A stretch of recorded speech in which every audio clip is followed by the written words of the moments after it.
This previous chapter was very strange. I feel like relatively anybody who was trying to figure out how the whole Celine getting away, Suzaku on her trail, Natsu coming in stuff was going to follow up. I figured that we were going to get a chapter more focused on that, but that was left up for the cliffhanger for the future. And the thing that we focused on was something that I don't know at least anybody who saw this coming at all. I don't know how you would have possibly seen this coming, but the main cast obviously finding Altaface, who seems to be the source of all magic in Ellentir, and because of Celine like destroying the magic, it's given Altaface free will and like sentience, so he can just do whatever he wants.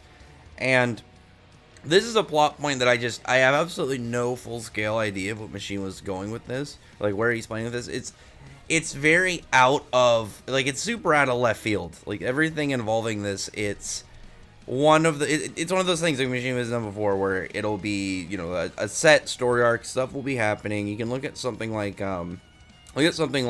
Future Rogue and their Grand Magic games, or like, you know, the Connor reveal in Series on something that isn't necessarily in the full direct kind of plot progression that you go into an arc knowing about. Like, okay, we know that we're in Ellentir. They got to take down Celine, one of the Dragon Gods. That has to do with the 100 Years quest and everything.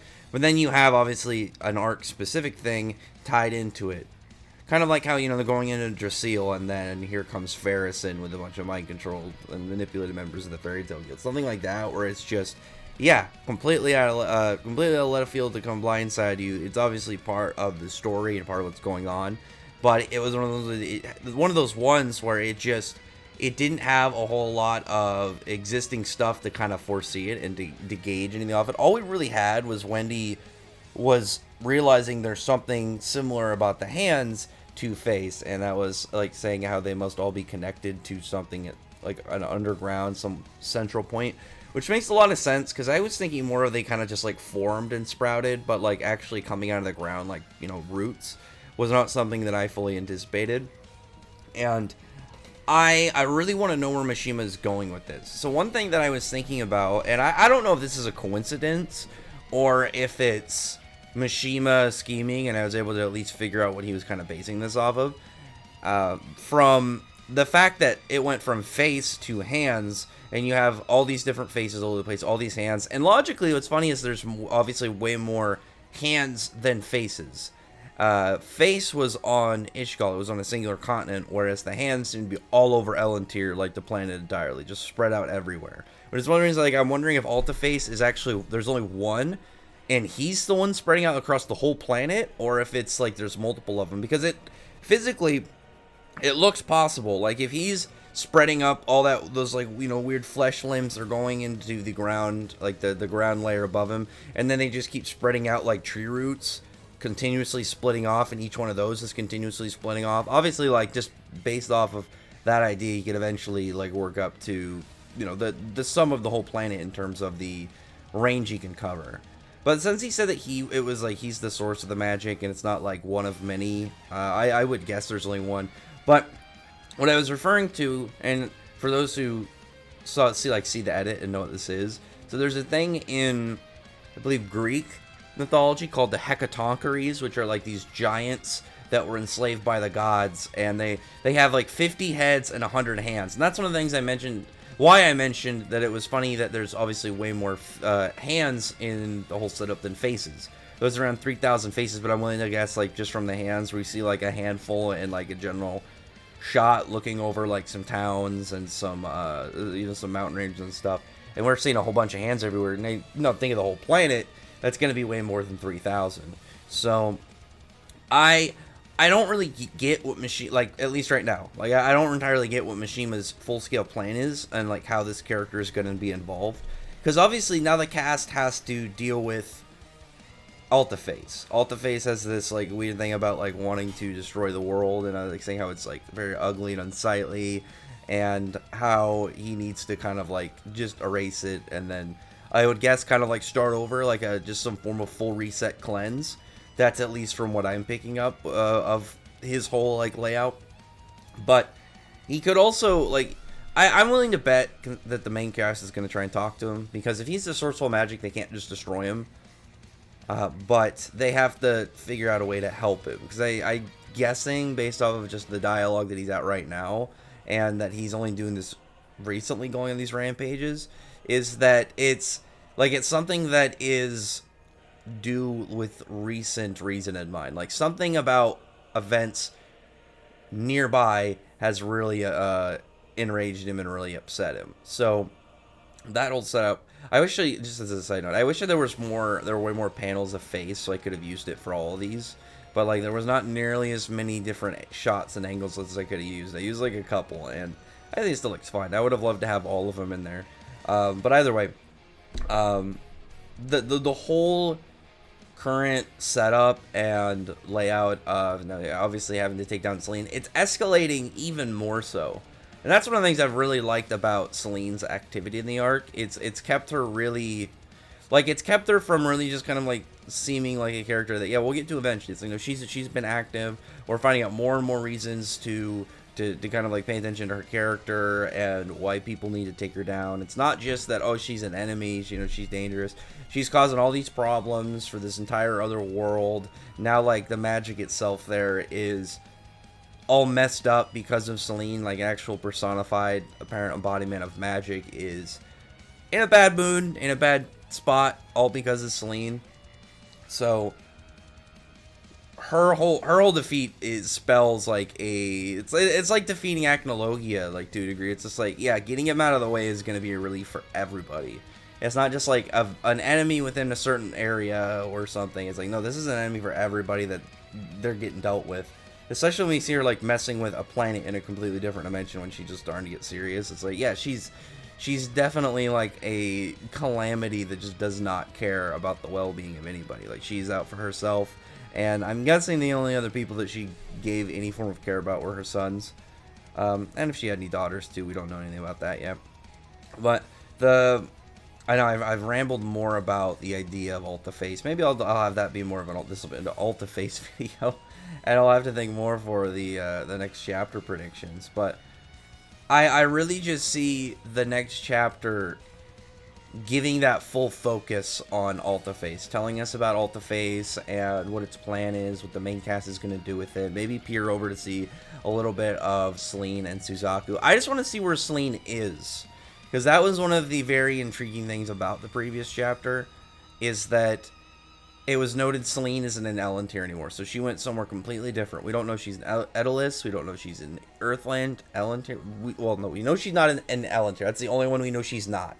She could be literally anywhere. She could be another dimension that we haven't even seen yet, going to recover. She could be on the moon. Who knows? Like, there's a lot of areas and questions that Selene can really lead to in the next chapter.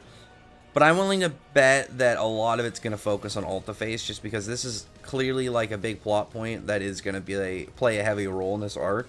And we really didn't get much of it until the end of the chapter. It was like just like getting the cast there, building them up, and then eventually getting to it, and then finding out those first bits of information from it. It's going to be very clear, I think, early in the next chapter of like the direction that Alta-Face is kind of going to go in. Because, like I said, it's in a spot, and the character itself, it has to be either they're going to try and take it down here, which I don't think so, given that it's apparently the source of magic in Elantir, so I would imagine they're not trying to erase all the magic in Elantir. But it's either that, or they're going to have to try and just like reason with it. Like it's going to be an all offense or all diplomacy kind of situation, where it'll just be like, hey, I know you got beef, but like let's just figure out the best plan of actions there, big weird flesh hand tree man. And with Selene, I really want to know if there's like some other dimension like that she's gone to that's completely separate. Like if she's got her own like little pocket dimension or something, like her own free home, and maybe that's where Suzaku's going, because Suzaku's situation is about as intriguing as like Selene going to somewhere we don't know. Because like Suzaku, who knows what's gonna happen to him? Like in reality, like, you know, I don't think he's gonna die, but like I've seen people make comments about him becoming like a moonlight beauty god. So it could make sense. I mean, Mishima could just have Selene take control of her, of Suzaku, and then like empower him or like built him up into some form of modified version of who he was, give him spiritual arts, maybe have Yoko fuse him with a yokai. There's a lot that could happen just from that itself. And that's one of the things like why I think that it was better that Mishima chose the Alta Face stuff to focus on, and leave the Selene Suzaku stuff as a cliffhanger rather than reverse, because I think it would work better this way. Whereas like the Selene Suzaku stuff would be really sick, and then going over to this, it would just, I think this would feel weirder because it's neat, it's a brand new plot point and stuff, but it'd be weird following up like really like potentially big moving parts with something that's still moving, but it's not nearly as hype. Like you're pretty much just setting it in a way so you're still going up to like hype parts rather than like a roller coaster going up and down, and you're like, this part's still cool, but it's not as cool as this last part. I mean, that can still happen, but it's different when it's like it happens organically versus like when you're kind of like picking and choosing planning points. But anyway, other than that, I'm obviously always excited to get to another chapter. We have 11 more days, and everything around Alta Face, like I think one of the things about them that I've so intrigued about is when it comes to the connection between them. Just talking about hands and face, this will be the last thing I mentioned. Talking about the connection between hands and face, is it going to explain where they come from? Like, did they just generally manifest? Is this something that has to do with like magic in our world, or is like who built them? Who built these things? They have to either be some form of like super, they just manifest, and something has to do with like magic and how magic acts, or some form of being crafted these. And both of those are very intriguing. Both of those hold a lot of potential like large scale discussion, but as of right now, I just gotta wait and figure it out. And I really liked that Mishima put this in here, because like I said, I would have preferred the Selene Suzaku stuff. I think this was a better one to put first, but it does a lot. Like, and anyone who's been regular on my channel knows that stuff like this, where it just gives a lot of general ideas to kind of like work around, think about, try and like plot and scheme.